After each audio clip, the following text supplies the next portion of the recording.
And we're doing a ton of work.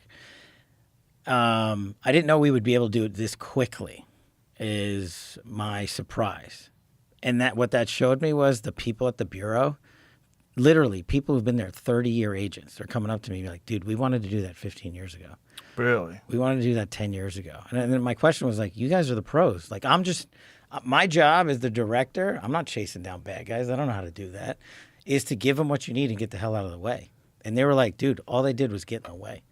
So what kind of stuff specifically did you start doing that they wanted to do 15 years ago?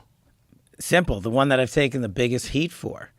When I said, hey, these are the statistics from the USG, so you can take them or leave them, right? I don't know where else to go because nobody else does these, right? In the last calendar year, not this one, the year before last, 100,000 people were dying of drug overdoses a year. That's one every 7 minutes. A child or kid was being raped every 6.5 minutes in this country. And there were 2 homicides an hour in this country. And we have a 38,000 person workforce. And I said, okay, where are the agents? Where are intel analysts? Where is everybody? We got 55 field offices. We got 300 what we call RAs, resident agencies, so satellite offices to field offices in major cities. And they said, well, we've got 11,000 FBI employees in what we call the NCR, the National Capital Region. So if you take D.C. and you do a 50-mile, 60-mile radius around it, 11,000, almost a third of the workforce worked there. And I said, what the hell are they doing there? They said, well, they mandated if you want a promotion, if you want to move up, you got to come back here and prioritize stuff here. So I said, look, we're moving agents and intel analysts to the field.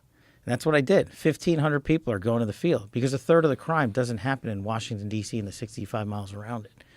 And everybody was like, we've been wanting to do this forever. I mean, just think about it. One agent out in Indian country, one agent out in Texas, Arkansas, Washington State prevents a homicide, conducts a major drug bust, stops a ton of fentanyl or meth from coming into our country. One agent can do that. And the agents that I talk to now from around the country are just stoked.